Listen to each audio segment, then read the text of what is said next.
Our speaker is Dr. Adam Coward, and originally from Missouri, he's a historian with over a decade of experience in the Welsh higher education and heritage sectors.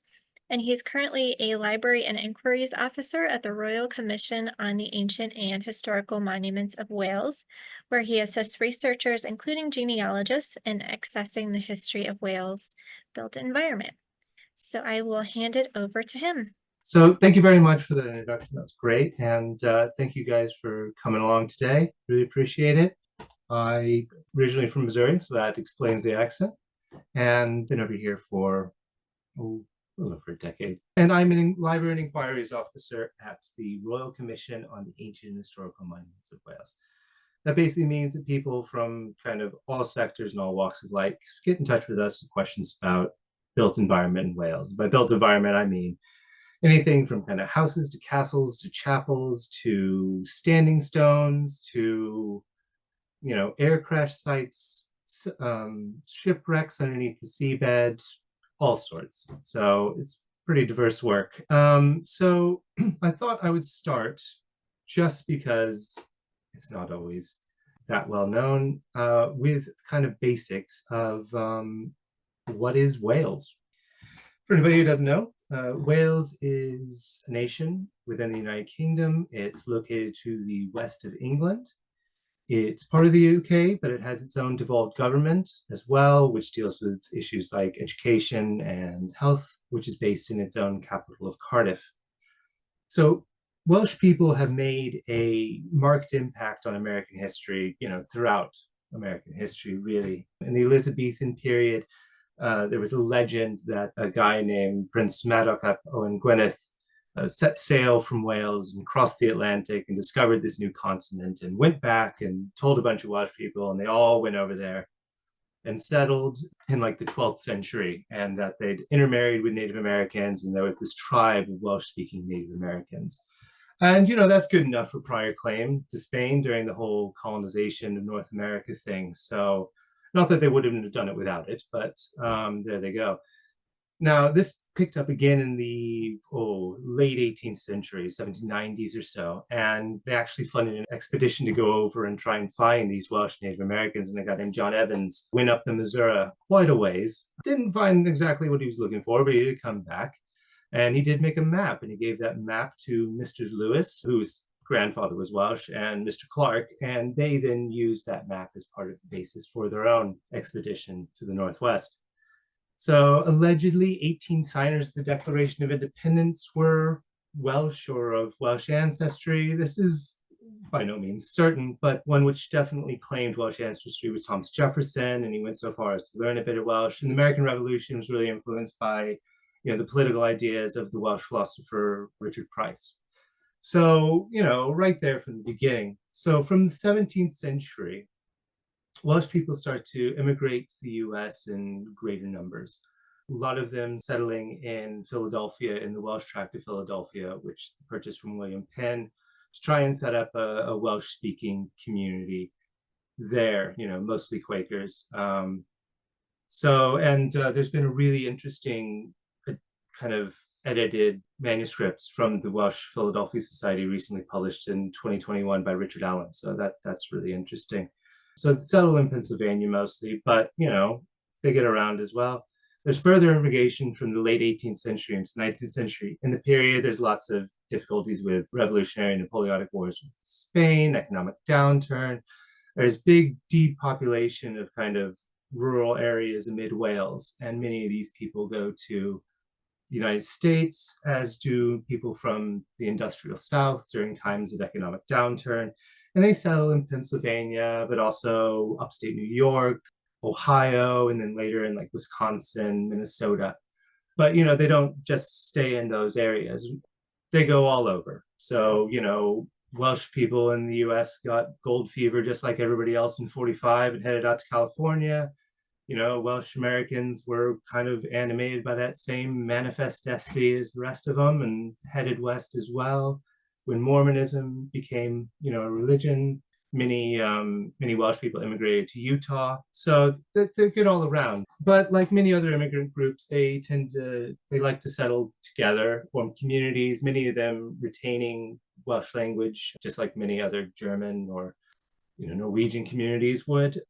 So there's Welsh people all over the U.S. There's apparently a Welshman at the Alamo. Big contributions there. It can be sometimes tricky to identify Welsh ancestors, though, for a couple of reasons. For one, they may be noted as coming from England.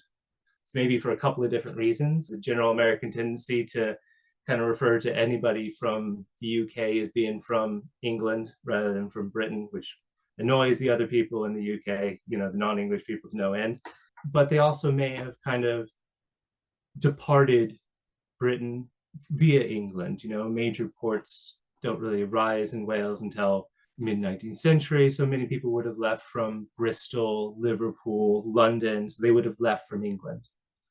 Welsh surnames are pretty easy to identify, though. A lot of them share certain recognizable surnames like Jones, Williams, Evans, Thomas, Hughes. And this is because Welsh names retained a patronymic element until relatively late. That's like the Scottish or the Irish Mick or Mac, son of things. So Jones would have originally been Ap John, Williams, Ap William, Rees and Priest would have been Ap Rees, those type of things. So, there's lots of Welsh ancestry in the US, and it's a prominent thing.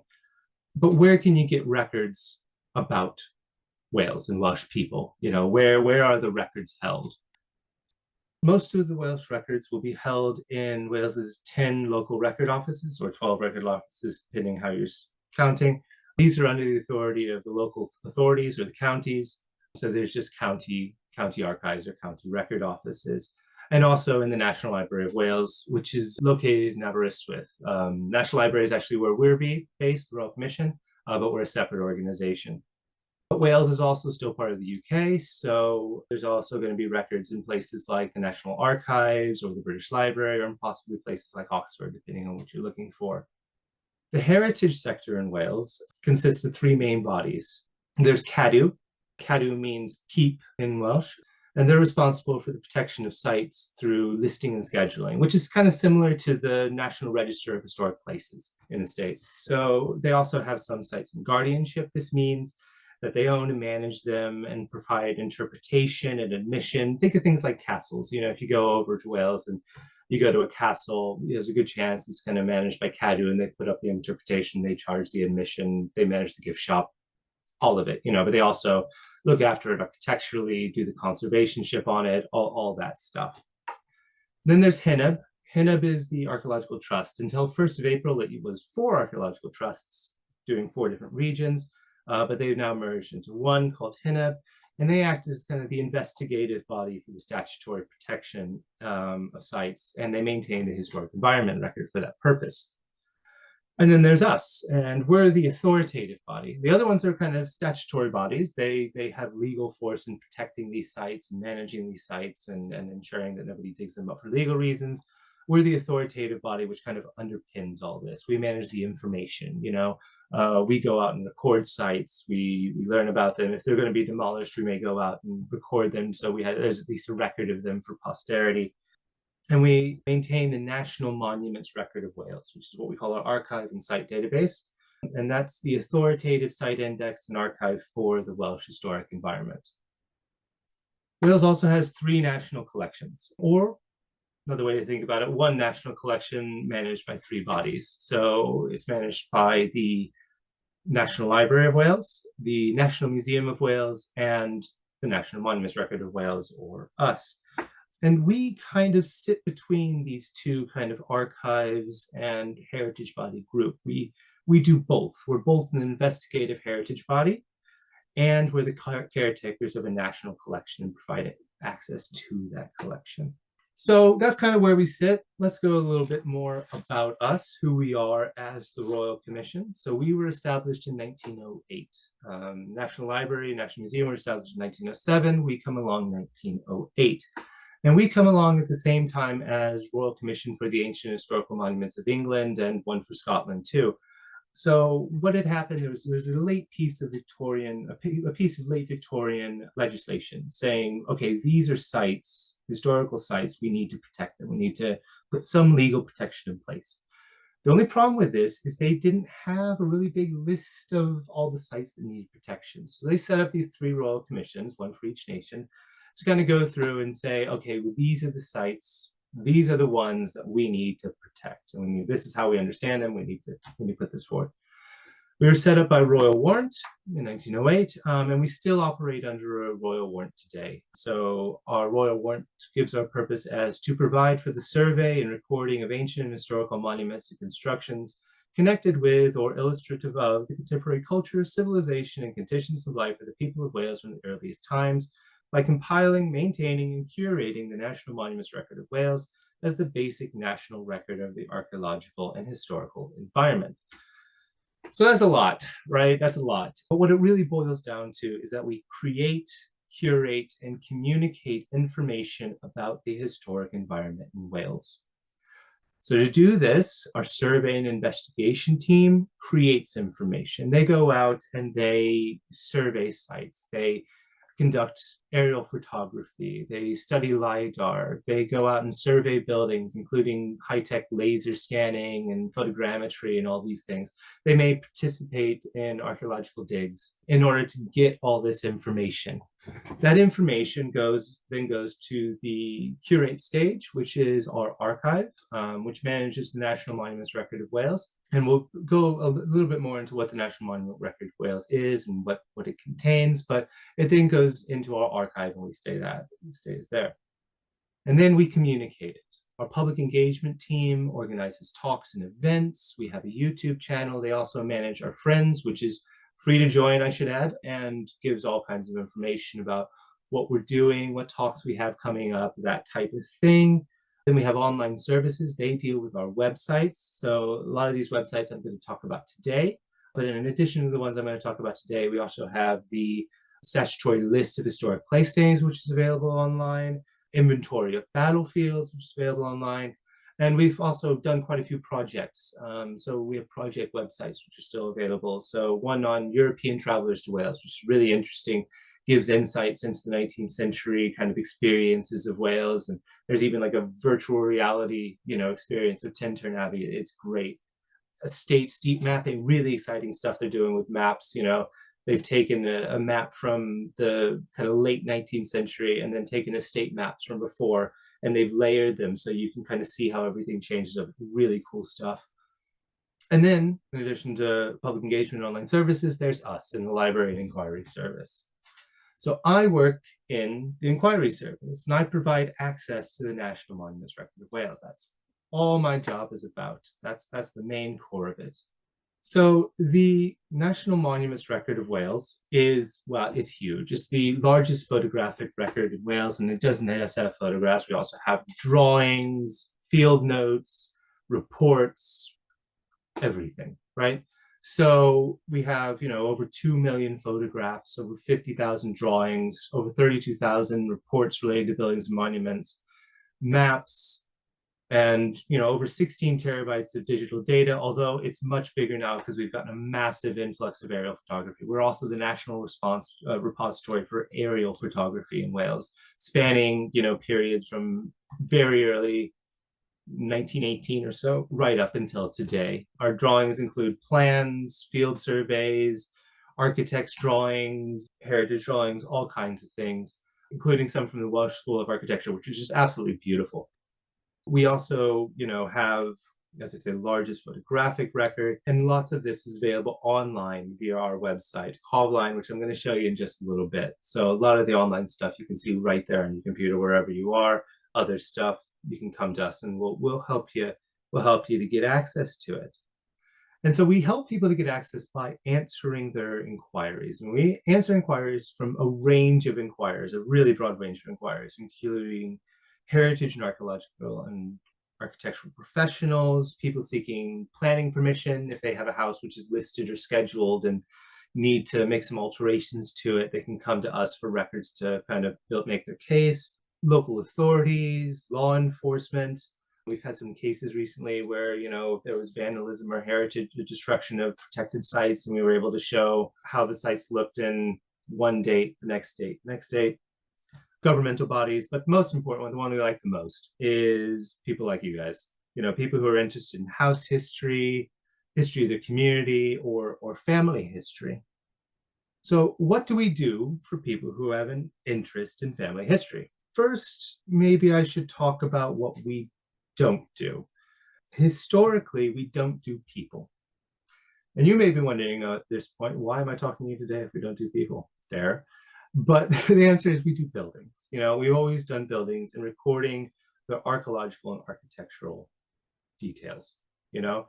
And what people who are doing family history like to do with that is that they can get a sense of what their great grandparents' farm looked like, what they would have seen walking down the street in their everyday life, where the chapel they went to worship at, where it was, how it looked, why they didn't go to the other one, where the place they worked looked like, how it operate, what they might have done, what their experiences and their lives were like, So we don't do people though. We don't really record ownership or occupancy of buildings or who works there. We don't even really do things like tombstones, for instance. There are lists of tombstones out there, but we don't. The only thing we really would do with that would be kind of like medieval or early modern monuments and churches, that type of thing.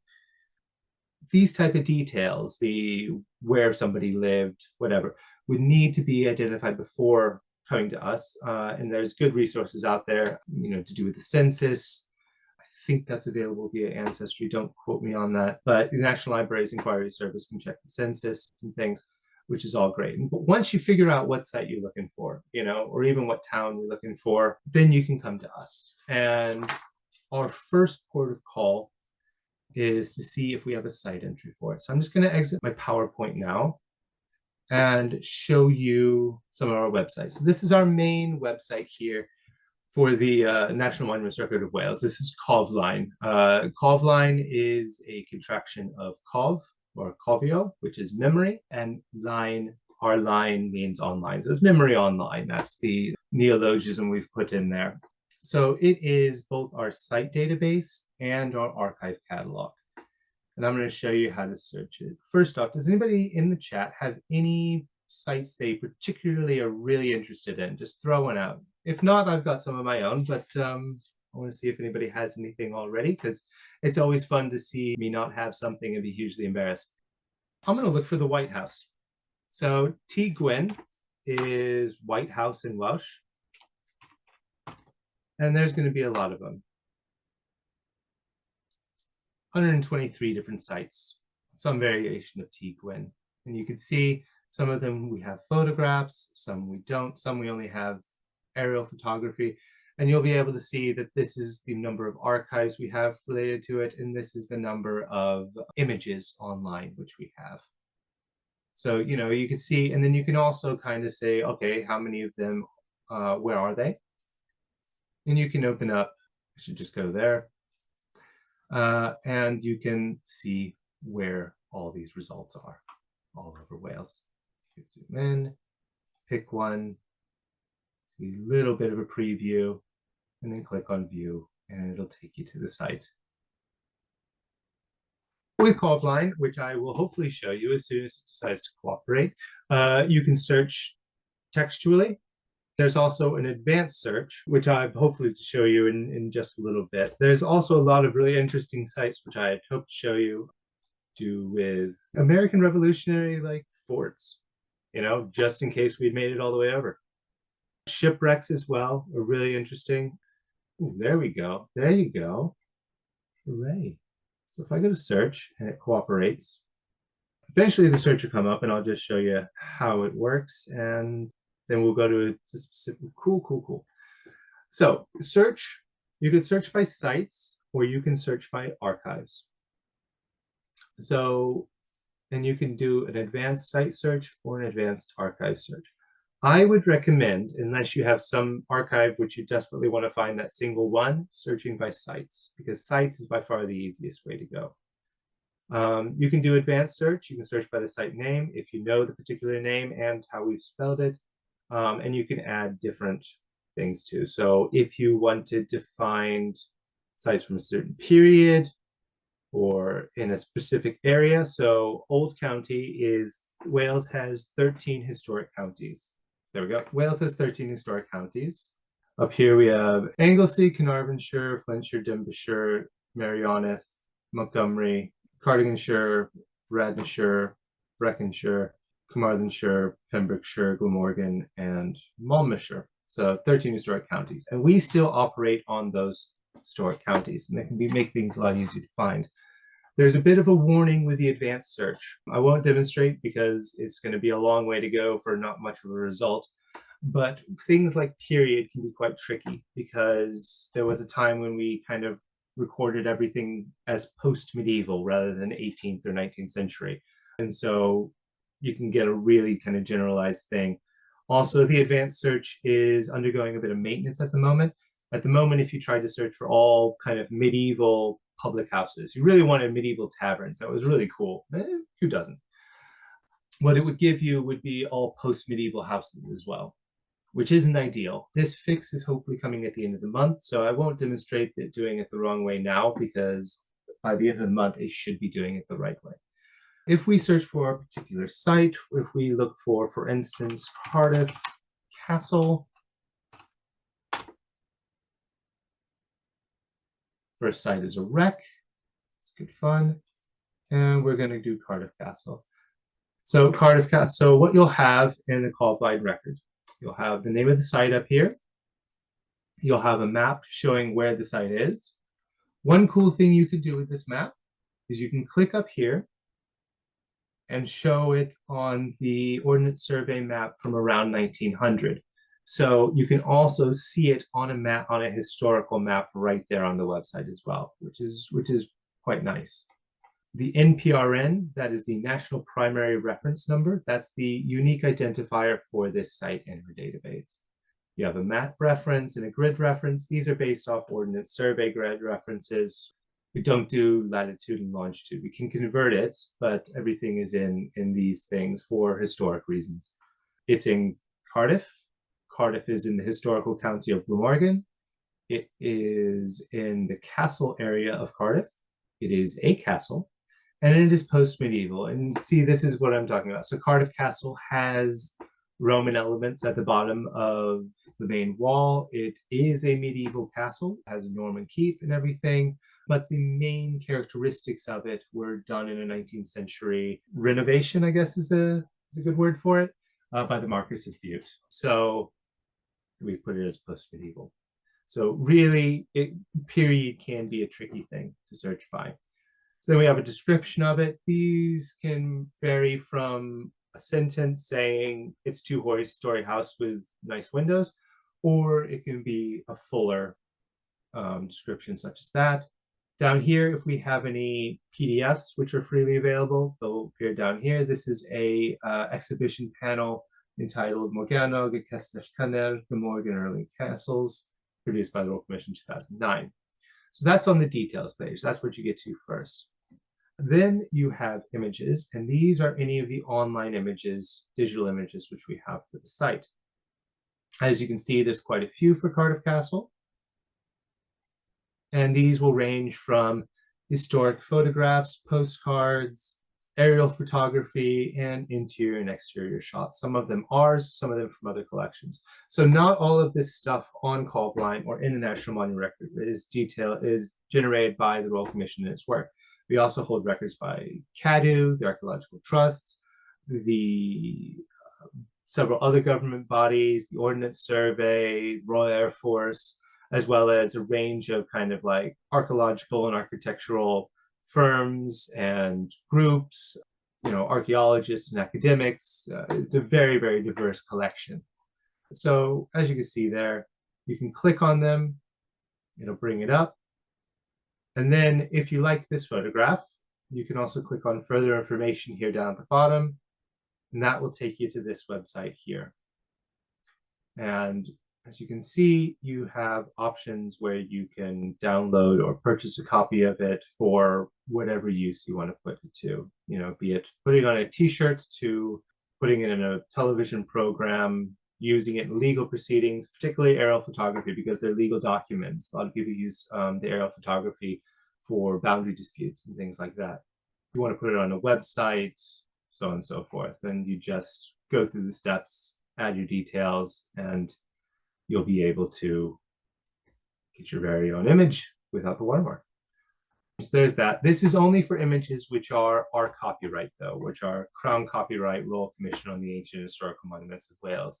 Other images by other copyrights, and we have many, many images, such as postcards, which are still in other people's copyright. We can't make those available here, and you'd have to come to us in the Enquiries Service if you wanted access to them to use them somewhere. Then any related sites is under related. So the castle grounds, a balloon site, very nice. Cardiff Roman Fort, which is on the same site, and medieval town defenses. So you can click on any of these sites and it will take you to them. And then you have our archives, and this is a list of archives. One of the things which we're hoping to come at the end of the month is you'll be able to reorder them into more logical order for whatever your purposes are. But you can see we have quite a few records related to this. Now, it won't be things like deeds or, well, we may have plans, but it isn't going to be like estate records or deeds or correspondence of the people who lived there or things like that. It's going to be more related to the study and survey of the castle itself. So aerial photography, newspaper article concerning the dungeon at the castle, 35mm slides detailing the interior views, handwritten manuscript text of introduction to section MM. That's from our inventory of Morgan. Previous to the 1990s, we did big inventories on a county by county basis. Photography, emergency recording. So if something was altered or they put up a visitor center or something like that, and it's a scheduled ancient monument or a list of buildings in particular, they need to provide us with before and after plans as a condition of the planning permission. Postcards, and you can see real diversity. So if you wanted to see this information and any of it isn't online, so if it says yay right there, it is. If it says no, like that, it isn't available online. It isn't digital, and you would have to come to us for it. So there we are. That's kind of Callvine in a nutshell. So you can search Callvine textually by using the search function here. You can also search it by map by going to the map. However, I would advise not searching it by the map. The map is the same map you saw before, where you zoom in and out, and there's little numbers. You can click on them, and it'll open up more sites, and you can select one. You get the little preview. And there you are. And you can display your results on a map, which can be quite helpful. But for searching geographically, I would advise using this other website called Historic Wales, which we also manage. There they go. The map came up. You have to hold Control to zoom in, or if you're using a smartphone, you should be able to just use your fingers. And as you see, if you want to go into Lampeter, there we go. There's the sites we have in Lampeter. Click on that one there, St. David's College, Garden, Lampeter. You can click on that, and that'll take you to the site entry. You can also search while you're searching the map, and that'll narrow your results. So if you wanted to search by site type, castle, there you are. You have castles in Wales. Once the top loads again. I told you it's being unbearably slow. But Historic Wales is a bit easier to search geographically, and also has other advantages. So to do that, there's an explainer video here on doing advanced searches on this, because it can be a little bit to get your head around it first, but once you get into it, it's quite good. If you go to View Map, that'll bring up the map. There we are. I agree to the terms and conditions, and I hope you all do too. So there you go. There's England, there's Wales, there's Ireland. And if we zoom in on Wales, we are going to go to Cardiff. and we are going to go to an area of Cardiff called Butetown. Now this one, you can also turn the historic map on. This time it is the earlier map of the late 1880s. And so you can see how it looked at that period. You turn things on and off using this layers thing over here. You can also search for an address or a place here. And down here, you can do some advanced searching by filtering. So you can kind of filter and add terms into the filter, add expression, type, name, community, etc. But we're just going to look for things in general in Butetown. Now, Butetown's a really interesting place. It is one of the oldest multi-ethnic communities in the UK. It was kind of set up on mudflats to the south of Cardiff in the mid-19th century by the Marquis of Bute for the purpose of shipping the kind of iron and coal which was mined in the Welsh valleys out all over the world. I think I want to say something like the metal for the transatlantic cable came out of here, but don't quote me on that one. But all kinds of things. First £1 million check was signed in down here in these docks to the south of Cardiff in Butetown. There was also these docks were so wealthy, so busy that there was actually an American consulate in Cardiff. There were sub-consulates in Newport, Swansea, and Llanelli. Butetown, really important place. Basically, mariners and seamen from all over the world, including Americans, would have come through here. It was a big port for kind of trade with the United States, canned goods in particular. The consular correspondence, which is in the National Archives in the US, and there's copies of it over here as well. Really interesting stuff. Funnily enough, a newspaperman named Wirt Sykes in the 1870s was the consul in Cardiff, and he wrote a very interesting book called British Goblins, which is all about fairies and ghosts in Wales, which is well worth checking out. So here we are. Never mind that. Get back to sites, right? So this is Butetown, West Bute Dock, East Bute Dock. I'm going to turn off the historic mapping because it's a little bit easier to see in color. So what we can do, this is the NMRW, the National Monuments Record of Wales, and we can turn that on, and you can see all the sites. So if you click on a site, Plymouth Wharf and Dock, Sea Pound, Butetown, let's go down to some residential areas. So down here, I'm going to click on that, Mount Stewart Square. If you had someone who may have lived there, you could click on it, and it would take you to that site entry on Cobline. So we have pretty good coverage for this area. This includes, Mermaid's Quay. That's the dock basin there. That was formerly a dock basin. If I turn it on, you can see that used to be water. This is where the Welsh Citizen Assembly building, which is the Welsh devolved government. That's where they are, right there. And you can see we have all kinds of sites. There's a site for the harbor, all sorts. Everything from castles to chapels to cottages, all over Wales. So there you go. Site description, images, related, archives. Now, the cool thing about Historic Wales is you see there's more boxes to tick. So this is the Historic Environment Record. This is maintained by the formerly 4, now 1 archaeological trusts. And so if you click on one of them, Norwegian church, really cool, interesting church.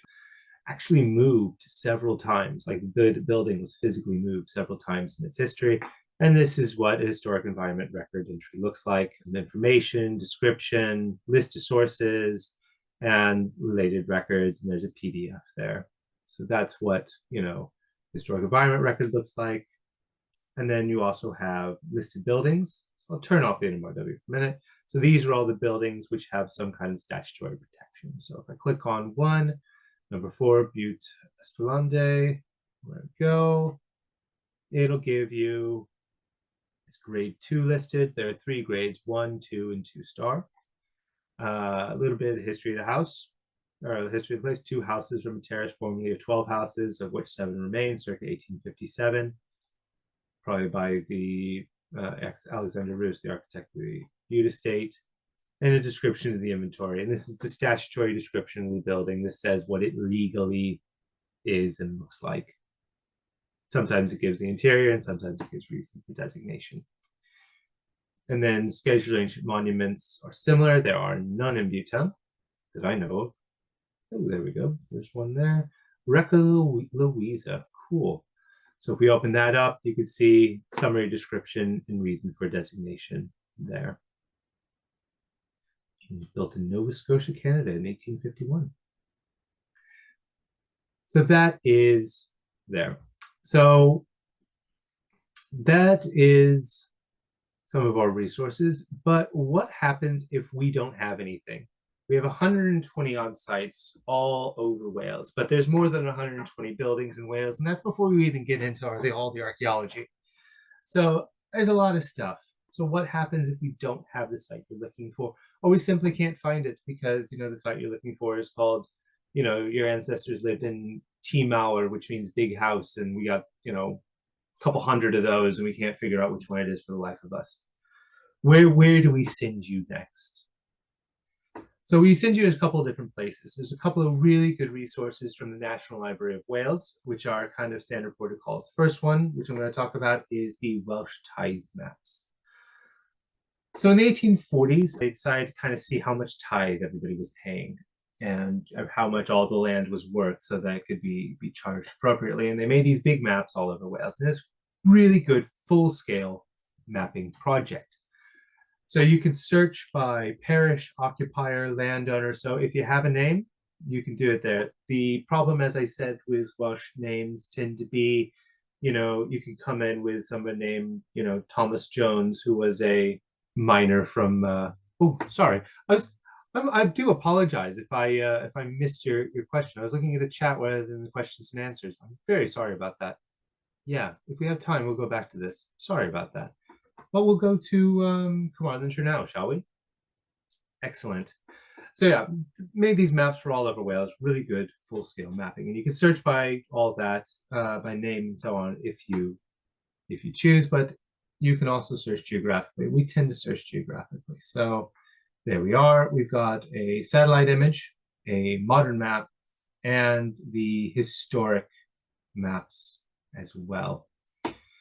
In different areas. So we can just go to a random corner of Carmarthenshire. Tithe maps are better for rural areas than urban areas because the mapping was not done with the greatest precision. And so inside towns, it gets fuzzy. All the buildings kind of run together and they may be owned by one person and they don't really record it. It's out in the rural areas where you get the most detail. So if we just go into this part of Carmarthen here, so what we can do is we can view the map. We can also turn the map on, the tithe map on here. So that's the tithe map. You can see the kind of detail it has. And that must be the parish boundary because they're done on a parish by parish basis. And that's a good one because we've got somebody's house there. And we can view the map, but we can also view the apportionment. And the apportionment is where you're going to get the people. People at last. Here we go. So where you have in the apportionment is you have the landowner, the occupier, what number it is on the plan. So the one I clicked on was either 1609 or 1621. It was 1609 in the list. What the land is used as and what its name was, which is very interesting, whether it's cultivated and how big it is and the amount of rent charged.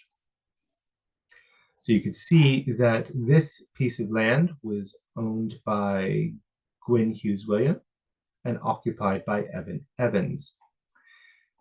Now, why these, that's very interesting in and of itself, and you can open this up and you can see that that was the case in 1842. So if you're trying to find out someone who lived in a house in a certain period in the mid-19th century, this is a great place to start. But it's also a great place to start if you want to find out your next step. So I'm going to go somewhere where I know. So let's go to Aberystwyth. Let's go to Aberystwyth. Still too far south. Boom. Right, so we have a project on right now about this place right here, Pindinas. Pindinas is an Iron Age hill fort, which stands overlooking the town. We've got a really interesting community archaeology project on in collaboration with Dublin Archaeological Trust. So, cool site.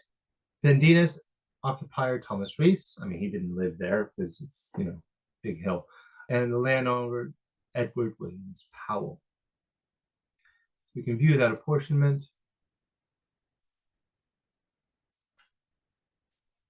And we can find Edward Williams Powell. Now, I know, because I know, that I believe Edward Williams Powell is of the Nanteos estate family. But what you would do next is you would Google them, or you would go to something like the Dictionary of Welsh Biography and try to look up the owner there. Really good free website, by the way, Dictionary of Welsh Biography. Really cool. Once you find out the occupier and what estate they owned, then you would go about trying to track down the estate papers. Now, Wales is very fortunate in the fact that the estate papers are mostly in local archives. Well, a large number of them are in local archives for the National Library of Wales. So you can search the National Library of Wales collections, which is available here. Or you could also search the National Archives Discovery website, which is very good because it searches not just the National Archives in London, but it also searches a wide range of other national and local archives, including archives in Wales and the National Library. So if you're trying to find things like estate papers, this is a great port of call to try and find out where those are. And what the estate papers will tell you is they will have things like rentals. They may have things like occupancy. They may have things like surveys done of the estate, which shows, when houses were built, who may have occupied them, how much things were. So you can begin, once you have a firm basis, taking that backwards, seeing where people lived, who was there, and trying to trace people back. Especially if you hit on a place like, a farm that was held by the same, in Tennessee, in the same family for generations. There you go. You've got your family farm. So that's the tithe maps. Really useful website, really regular point of call. So then there's also this other website, also available from the National Library of Wales, called Welsh Newspapers Online. And newspapers are absolutely invaluable for doing this type of identifying people, trying to find out where they live. You get obituaries, you get news reports, you get advertisements, you get a wide range of things, family notices of marriages, deaths, births, etc., news stories. So, and you also get things like when many people immigrated to places like the United States, they would often write back to the communities from which they came and say, hey, here's how I'm doing, or hey, you guys got to join me, it's great out here, etc. So this is a really good way to kind of look into that. So Welsh Newspapers Online has Welsh newspapers from 1804 up until 1919. The first newspaper in Wales was published in 1804. That's why the 1804 date, and 1919, I believe, is for copyright reasons. So, and you can search very specifically, you can do advanced searches, but this is really good because this is a really good point of call, because you can start to figure out, which place they lived, where they went to, what their daily life was. You get those snippets that can help fill it in.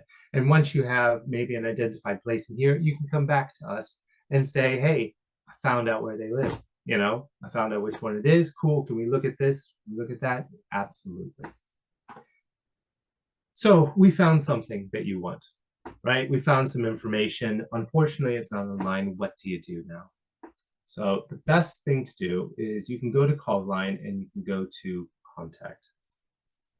So we have information here about how to get in contact with us. Just a disclaimer saying we don't own any of the sites or manage access to them or anything like that.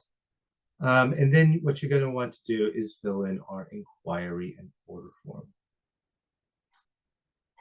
So it's a simple form. You just fill in your own details. This right here is relevant at the moment. We're not taking priority requests at the moment due to staff shortage.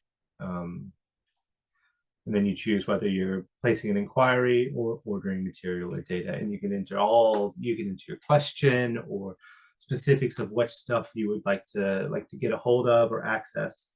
So we get those, and we have a turnaround goal time of 15 working days. Again, due to staff shortage, it's running on the long side at the moment. What we'll do is we will offer you a range of options. Often we may say, hey, you should come in and see this. Obviously, if you're coming from the States, it may not be an option. That's fine.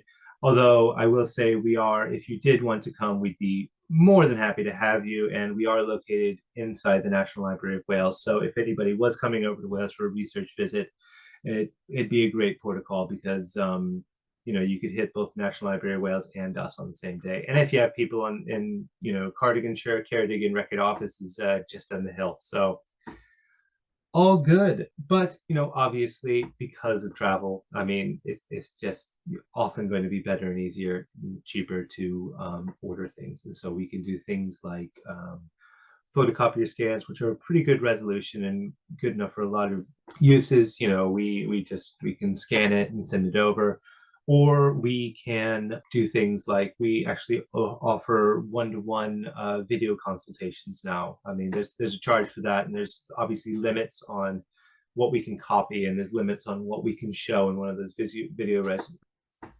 conversations. Yeah. But we're very happy to help in any way we can, really. Remote service increasingly since COVID is a thing, even for people who live around the corner. And we do our best to try and kind of turn that around and make sure it fits for whatever people are looking for, because there's nothing better than when people come in and see that great grandfather's farm, or see the chapel their great grandparents got married in, or whatever. It's really great. It's what we're there for.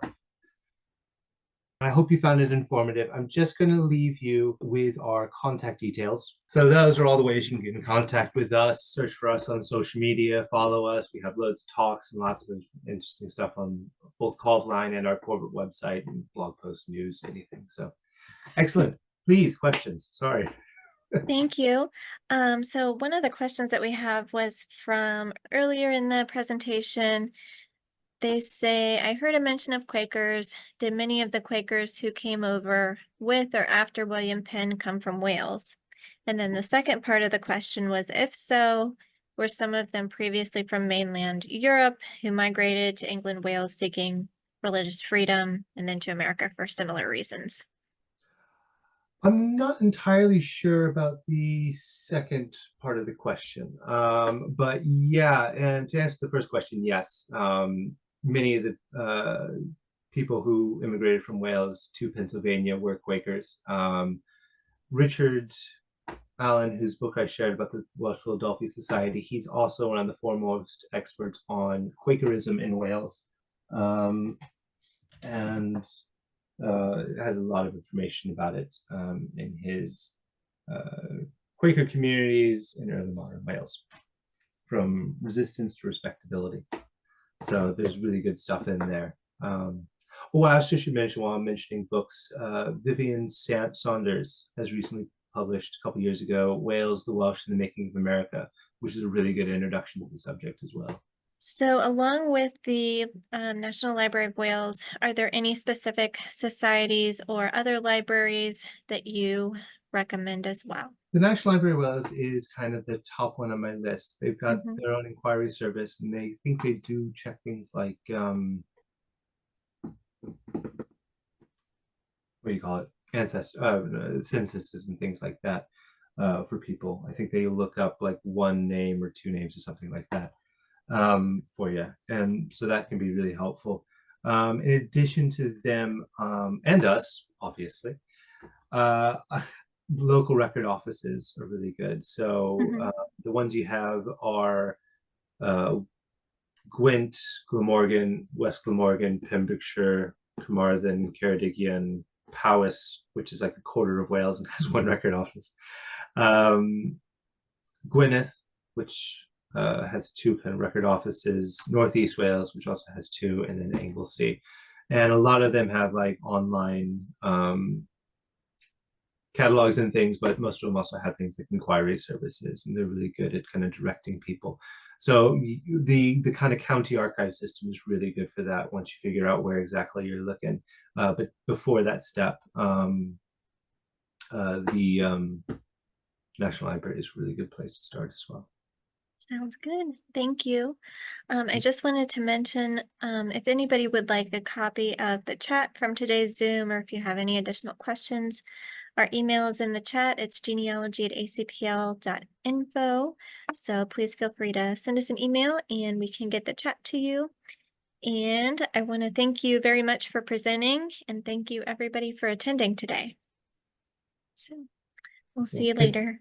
Thank you very much for having me. Thank you. Bye-bye. Bye.